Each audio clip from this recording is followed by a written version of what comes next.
Hello everyone, welcome to Amit classes. आज हम start करेंगे 9th क्लास का मैथमेटिक्स और एनसीईआरटी की बुक्स को फॉलो करेंगे और हम इसमें सभी चैप्टर्स को सॉल्व करने वाले हैं। तो पहला चैप्टर स्टार्ट करेंगे संख्या पद्धति, ठीक है।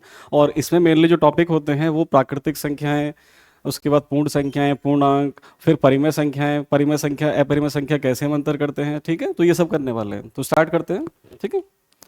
पहला चैप्टर संख्या पद्धति, ठीक है। तो सबसे पहले इसमें कुछ हम डेफिनेशंस लिखेंगे। जस्ट सबसे पहले इसमें आता है प्राकृतिक संख्याएं या प्राकृत संख्याएं, ऐसे लिखा होता है, ठीक है। प्राकृतिक संख्याएं या इंग्लिश में इनको कहते हैं नेचुरल नंबर्स, नेचुरल नंबर्स। एक टर्म हम डिस्कस करेंगे पूर्ण संख्याएं, पूर्ण संख्याएं, ठीक है। और इनको इंग्लिश में बोलते हैं हम होल नंबर्स।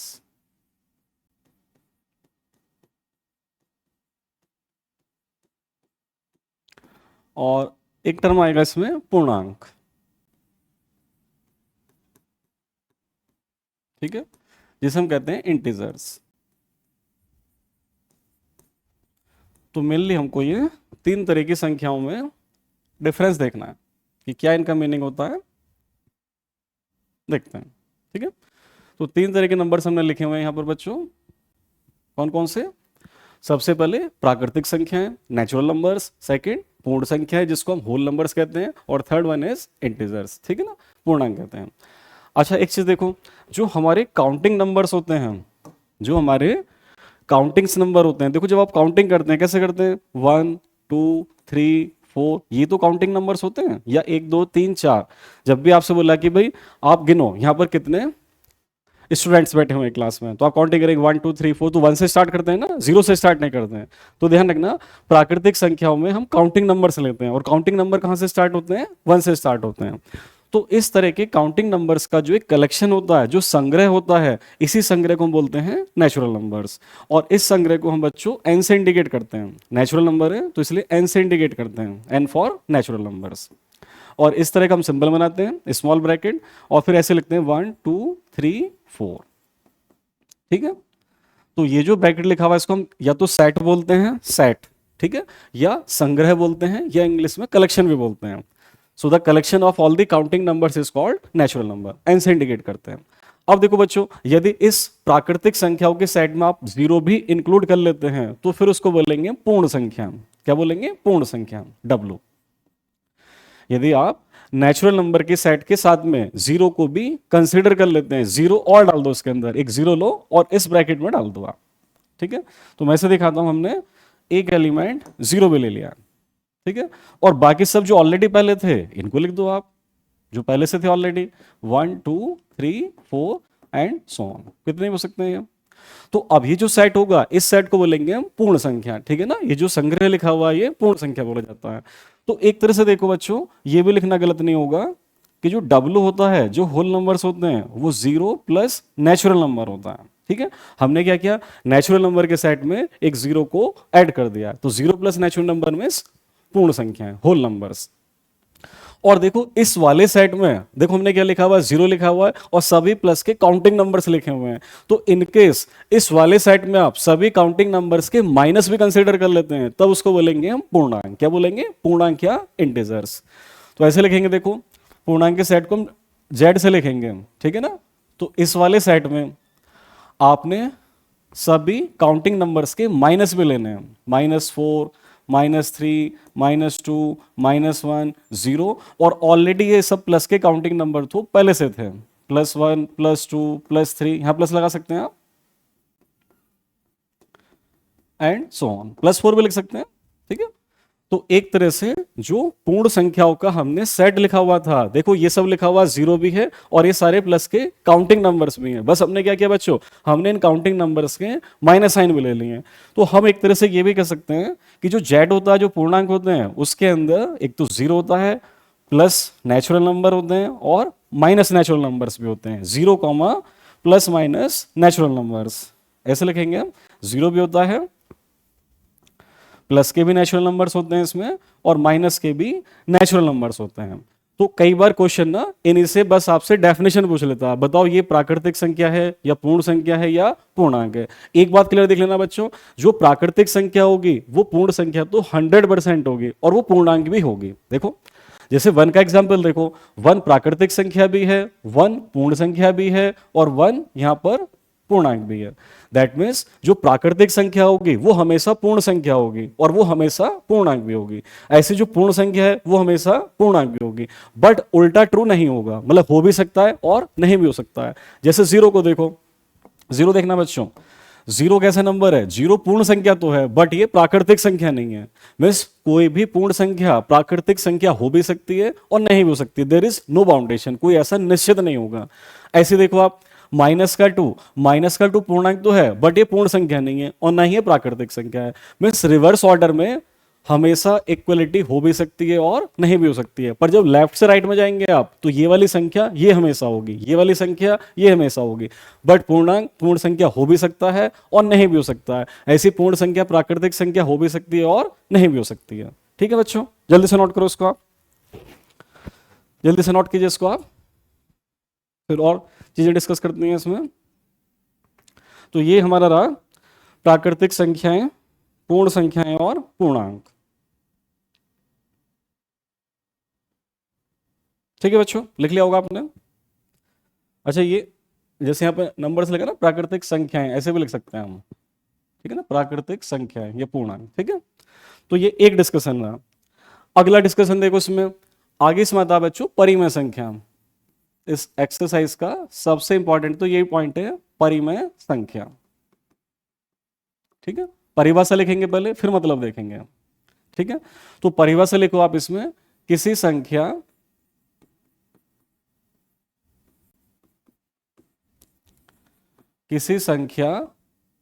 R को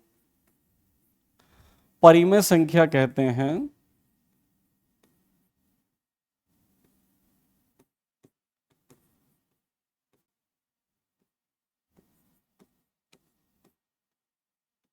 परिमेय संख्या कहते हैं यदि इसे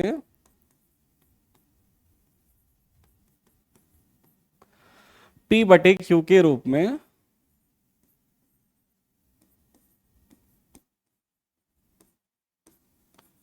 लिखा जा सकता है। P/Q के रूप में लिखा जा सकता है, तब इसे परिमेय संख्या कहेंगे हम। ठीक है, और साथ में कंडीशन है जहां हम बच्चों ये P और Q के बारे में बताएंगे, जहां पर ये जो P है ये P और Q पूर्णांक हैं। पूर्णांक क्या होते हैं? इंटीजर्स, अभी बताए थे हमने। ये फर्स्ट कंडीशन है। और सेकंड कंडीशन होती है बच्चों, जो ये Q होता है ये 0 नहीं होना चाहिए। ठीक है, वैसे एक थर्ड कंडीशन भी होती है पर उसको हम यहां पर ज्यादा यूज नहीं करेंगे। जब आप नेक्स्ट क्लासेस में आएंगे तब एक कंडीशन हम ये भी देखते हैं, परिमेय संख्या में एक कंडीशन ये भी होती है कि जो HCF होता है P और Q का वो 1 होना चाहिए। ठीक है, हालांकि पहले दो कंडीशन से ही हम काम चलाएंगे यहाँ पर। तो ऐसे देखो बच्चों, किसी भी संख्या R को हम एक परिमेय संख्या तब बोलेंगे जब इसको किस रूप में लिखा जा सकता है? P/Q के रूप में लिखा जा सकता है। और कंडीशन बाउंडेड है। पहली कंडीशन ये P और Q पूर्णांक होने चाहिए। सेकंड कंडीशन जो नीचे वाला लिखा हुआ है ये 0 नहीं होना चाहिए। और थर्ड कंडीशन का मतलब वैसे मैं आपको बता देता हूं, HCF देखो बेटा, आपने पहले भी पढ़ा होगा, highest common factor, highest common factor. तो HCF 1 का मीनिंग है कि P और Q का एक के अलावा कोई भी अन्य उभयनिष्ठ गुणनखंड नहीं होना चाहिए। यानी P और Q एक के अलावा किसी से भी नहीं कटने चाहिए, पूर्णतः विभाजित नहीं होने चाहिए, केवल एक से ही वो विभाजित हो सकते हैं। देखो एक एग्जाम्पल, जैसे हम एक एग्जाम्पल की बात करते हैं।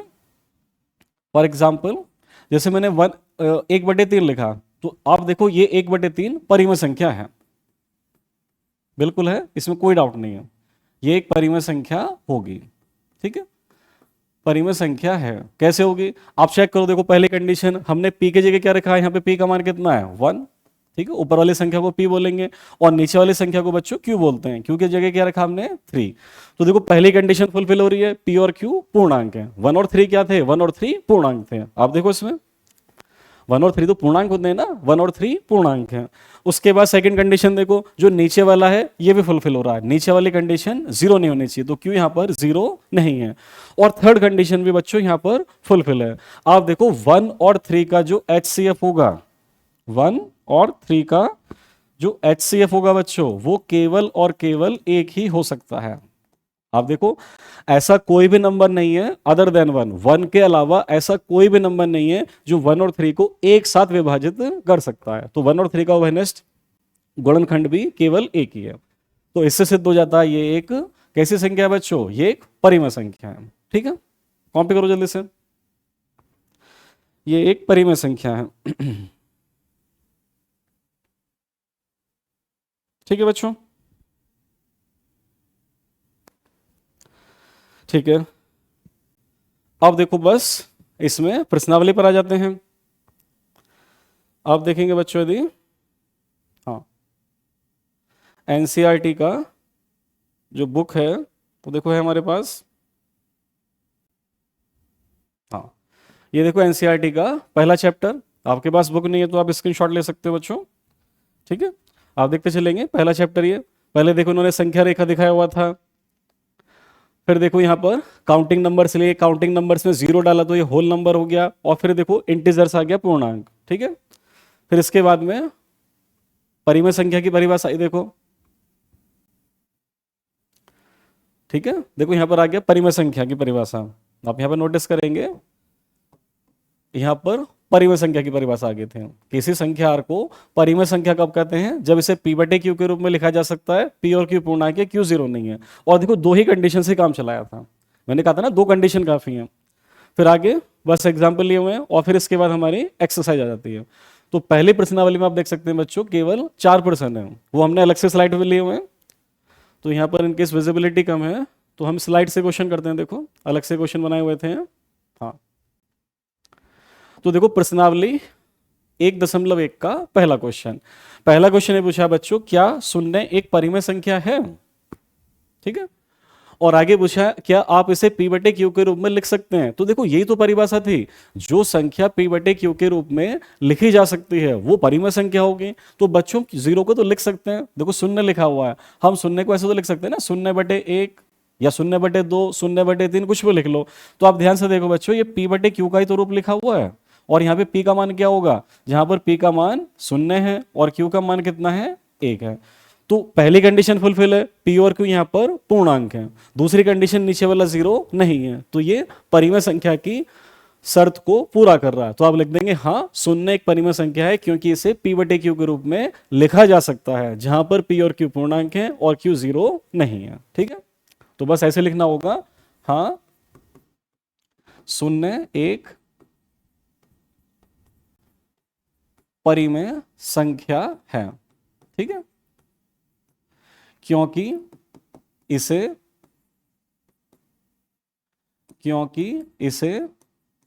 p/q के रूप में लिखा जा सकता है। ठीक है, आंसर वैसे ऐसे लिखेंगे आप, लिखा जा सकता है क्योंकि इसे p/q के रूप में लिखा जा सकता है। ठीक है, और साथ में ये भी एक्स्ट्रा बता दो, जहां पर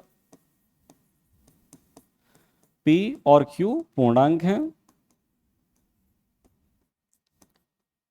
और q 0 नहीं है। बस ये लिख दोगे तो आपको फुल मार्क्स इसमें मिल जाएंगे। ठीक है बच्चों, जल्दी से कॉपी करो। ठीक है, देखो अगले क्वेश्चन बनाते हैं। अगला क्वेश्चन है बेटा, 3 और 4 के बीच में 6 परिमेय संख्या ज्ञात करो। ठीक है, ऐसा सवाल बहुत इंपॉर्टेंट होता है बच्चों, 3 और 4 के बीच में। तो बच्चों इसके लिए आप ये करने वाले हो, जैसे एक तो संख्या आपके पास 3 है, ठीक है, और एक संख्या आपके पास 4 है, और आपसे क्या बोला है, इसके बीच में 6 परिमेय संख्या ज्ञात करो। तो अब ऐसे ध्यान रखो बेटा, कितनी संख्या ज्ञात करनी है? 6। तो 6 में पहले 1 जोड़ लेंगे आप, जितनी संख्या ज्ञात करनी है उसमें 1 जोड़ दोगे, तो 6 और 1 कितना हो जाता है? 7। अब आपको एक काम करना है बच्चों, इस 3 में 7 की गुणा भी करेंगे और 7 का भाग भी करेंगे। देखो 3 था पहले, 3 में हमने 7 की गुणा भी की और 7 का भाग भी किया, तो कोई फर्क नहीं। अब भी देखो 7 से 7 कट जाएगा, अब भी ये 3 लिखा हुआ है। और सेम थिंग यहां भी करेंगे आप। जो ये 4 लिखा हुआ था, ठीक है, जो ये 4 लिखा हुआ था, इस 4 को भी आप 7 से गुणा करेंगे और 7 से भाग करेंगे। अब देखो ऐसा करने से क्या हो गया, 7 दिया 21, 21/7, और ये कितना हो गया, 7 चौक 28/7। अब देखो इनके बीच में आपको 6 परिमेय संख्या लिखनी है, तो कितना आसान है। देखो 21 के बाद क्या था, 22, 22/7, 22 के बाद क्या आता है 23, 23/7, 23 के बाद क्या आता है 24, 24/7, 24 के बाद क्या आता है 25, 25/7, 25 के बाद क्या आता है 26, 26/7, और 26 के बाद क्या आता है 27, 27/7। तो आप देख लो हमने यहां पर बच्चों 21/7 यानी कि 3 और 28/7 यानी कि 4 के बीच में कितनी परिमेय संख्या ज्ञात कर ली हमने बच्चों, हमने देख लो बीच में यहाँ पे 6 परिमेय संख्या ज्ञात कर ली है। तो बस यही सवाल का उत्तर है, ये पहली परिमेय संख्या, ये दूसरी परिमेय संख्या, ये तीसरी, ये चौथी, ये पांचवी और ये छठी। ठीक है, लिखो जल्दी से बच्चों, ये 3 और 4 के बीच में 6 परिमेय संख्याएं हैं, जल्दी से लिखो बच्चों।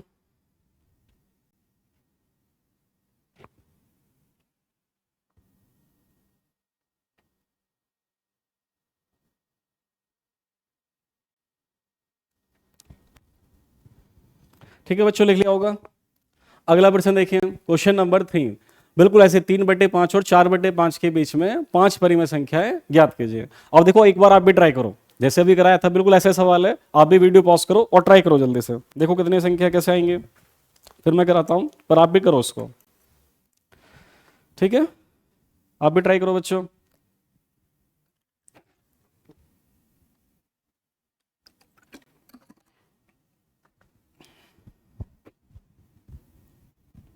ठीक है, कर लिया होगा देखो। तो आप ऐसे देखो बेटा, एक तरफ लिखा हुआ 3/5 और दूसरी संख्या है क्या हमारे पास 4/5। ठीक है, और देखो ऐसे केस में तो आप और भी आसान करो, आप 10 से ऊपर गुणा कर दो, 10 से नीचे गुणा कर दो। तो 3 में 10 की गुणा करें तो कितना हो जाएगा 30, 10 या 30 और 5 10 50। ठीक है, 10 पंजे 50। ऐसे यहाँ पे 10 चौक 40 और 10 पंजे 50, यानी 10 से ऊपर गुणा किया, 10 से नीचे गुणा किया। अब देखो बीच में कितनी संख्या लिख लो आप। देखो 30 के बाद क्या आता है 31/50 से हम लिख दो। 31 के बाद 32, कितने भी लिख सकते हो आप।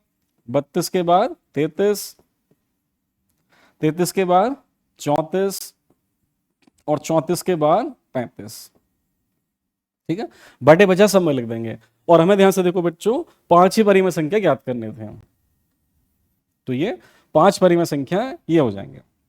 तो ये और भी आसान हो गया था, हमने 10 से ऊपर गुणा 10 से नीचे गुणा कर लिया, तो 30/50, 40/50। बस 30 से गिनती स्टार्ट कर दो, काउंटिंग 30 के बाद 31, 32, 33, 34, 35। यदि 6 परिमेय संख्या पूछता है तो 36, 37, 38 आगे भी कंटिन्यू कर सकते थे। ठीक है, बटे 50 सब में सेम आ जाएगा। तो ये पहली परिमेय संख्या, ये दूसरी परिमेय संख्या, ये तीसरी, ये चौथी और ये पांचवी परिमेय संख्या। ठीक है बच्चों, लिखो जल्दी से, जल्दी से इसे कॉपी करेंगे आप।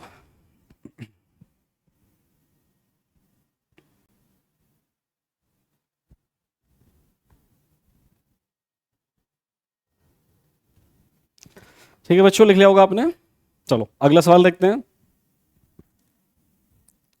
इस प्रश्नावली का बच्चों आखिरी प्रश्न, देखो ऐसे पूछा हुआ है, नीचे दिए गए कथन सत्य हैं या असत्य, आपको दिख रहा होगा।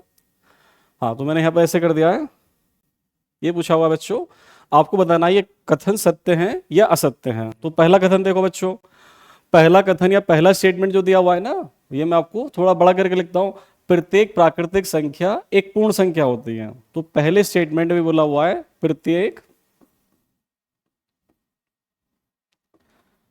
प्राकृतिक संख्या, ये स्टेटमेंट है को क्या बोला हुआ है, एक पूर्ण संख्या होती है। चेक करो बच्चों, हमको ही बताना है ये सत्य है या असत्य है, ये पहला सवाल है।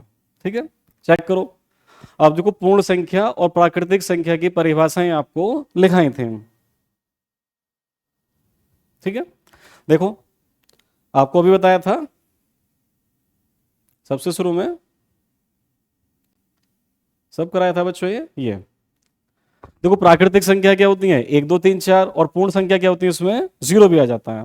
तो अब देखो इस सवाल का आंसर इसी में है, इस सवाल का आंसर आपको इसमें मिलेगा बेटा। तो देखो प्राकृतिक संख्याएं यानी कि नेचुरल नंबर्स, ठीक है, प्राकृतिक संख्या यानी कि नेचुरल नंबर्स क्या थे ये, इसमें काउंटिंग नंबर्स थे 1 2 3 4, ठीक है, काउंटिंग नंबर्स थे।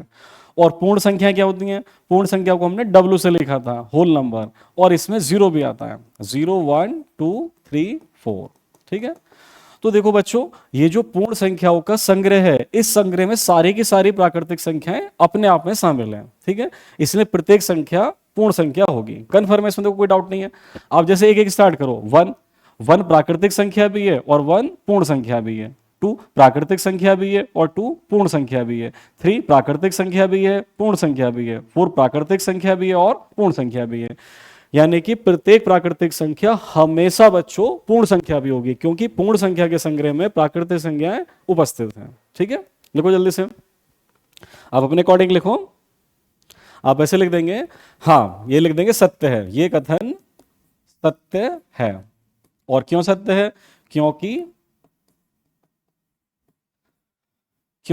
प्राकृतिक पूर्ण संख्या के संग्रह में सभी प्राकृत संख्याएं होती हैं, ठीक है, ये इसका आंसर हो जाएगा, ठीक है। क्योंकि पूर्ण संख्या के संग्रह में सभी प्राकृतिक संख्याएं होती हैं, इसलिए कथन सत्य है। अगला देखो सेकंड क्या पूछा था इसमें, प्रत्येक पूर्णांक एक पूर्ण संख्या होती है, प्रत्येक पूर्णांक एक पूर्ण संख्या होती है। सेकंड वाला पार्ट देखो इसका,